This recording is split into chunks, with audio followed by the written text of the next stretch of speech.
Hi folks, welcome to this week's little tutorial. Just thought I'd show you a simple tonal scale plan that I use before I even pick up a paintbrush. I keep it really simple, usually make a small thumbnail sketch. So we're not talking here about the sketch that I put down on my watercolour paper before I start painting. We're talking about literally a little 2.5 inch by 2 inch schematic sketch, and the purpose of it really is to identify the tonal balance, the tonal exchanges, and find how those tonal variations in the composition make for a good balance in the finished painting. So so I'm Howard Jones. Hope you enjoy this one. Please hit the like button if you like what you're about to see or have seen by the end of it. And if you want immediate notification of my newly uploaded videos, then all you have to do is click on the little bell icon at the bottom of the screen here. And of course, if you would subscribe to my channel, that would be fantastic. It's really quite an important thing for me to get those subscriptions up so that I can keep these videos coming. So I hope you enjoy this one. Good luck with your paintings. Do leave any comments below for me to have a look at, and I always respond, sometimes not always within the same 24 hours, but I do always respond. So I hope you enjoy this one.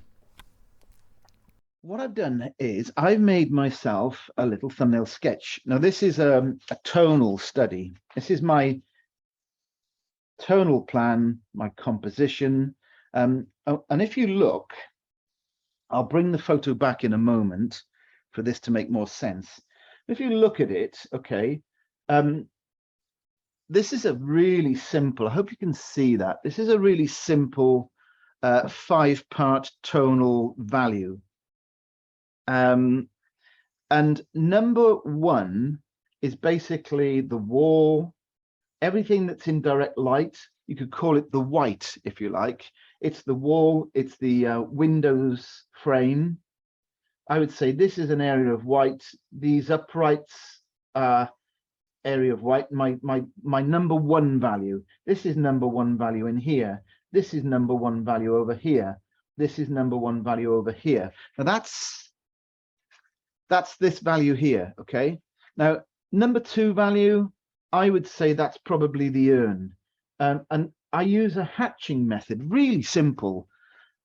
So if you take the urn, I don't know, an abstract shape as it is, something like this part of the urn, I'm hatching quite broadly. In other words, there's good distance between my pen strokes.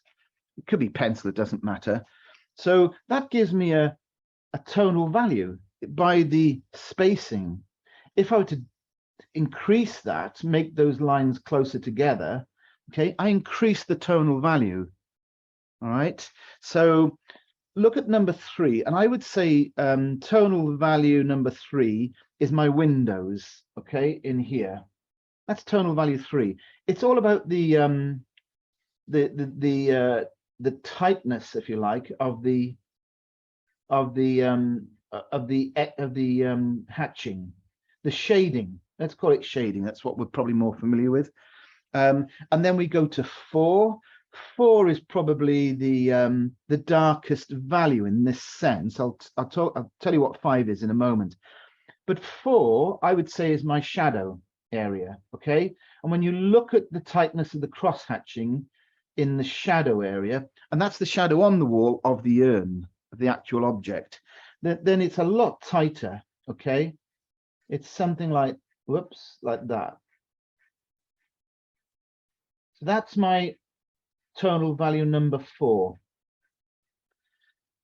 Number 5 is, you can sort of refer to it as a tonal value if you like, but what number 5 is really, it's just the delineation. It's the little recesses. It's that those areas in your painting that you see me apply with the little brush when I'm talking about dry brush. It's usually ultramarine blue and burnt sienna.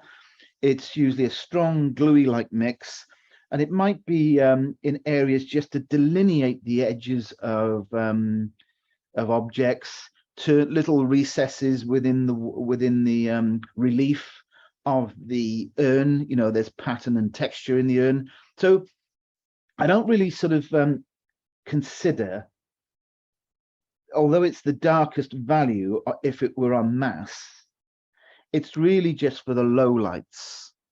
So that's what we're working with, a simple tonal value. There are hundreds of tonal variations, degrees, in the average scene. Fortunately, we don't have to replicate them all. But I think a minimum, an absolute minimum for any painting in terms of tonal value is 3. That would be your lightest of lights, and maybe you would jump over to 4 or 5 for your darkest of darks. And then your third, your mid-tone, could be anything between 2 and 4. It would make sense, of course, if you were using this particular degree, that it would make sense to probably use something bang in the middle, tonal value 3. I hope that makes sense. It's so important, and that's what the thumbnail sketch is all about, because once that's in place, it really sets you on a good course. It puts you on the right foot before you've picked up a paintbrush. If I were to apply my my tonal values to my sketch, okay, if I were to turn this into a tonal study, tonal value study. Oh, that's what I meant to say. If you look at the photograph and you look at my tonal value sketch, you see that actually probably the darkest thing in the photograph is the windows. So that's not going to work for me. I don't see how making these objects up here really in an awkward placement. I don't see how the darkest darks are going to benefit the painting at all. So I decided that the windows could not be the darkest darks. The darkest darks have got to be between have got to sit next to the lightest lights. So the darkest darks sit next to the white wall, and they sit near the actual object of interest, the urn itself. So there's the darks will be in the shadow and actually in the urn itself by those low lights, use of low lights. So like I say, the sketch is a sketch. This is not a tonal value sketch. There's a hint of it, but if this was a tonal value sketch, then I'd be using my, I'd be applying what I decided to do. This is my shadow. My little cross-hatching shadow would be value 4, something like this. And you'll see the difference it makes as soon as you start applying. You'll see the depth it creates in a simple little tonal sketch like this. And the windows, a more open hatch like this. So a more open hatch, of course, will make them quite as dark. So something like that. And then, as I say, the real darks are going to be in amongst just inferences of little recesses in the relief of the urn. They might be under here where there's a pattern like this. So I'm hoping that's going to help us, not for just this, but for all our paintings in future, just to apply this as a norm, as a normal thing, as an everyday an every time exercise. Every time you go to you plan to put a painting together, these are the things we should be doing before we pick up the brush. So there we are, folks. So I'm going to get on now and draw out my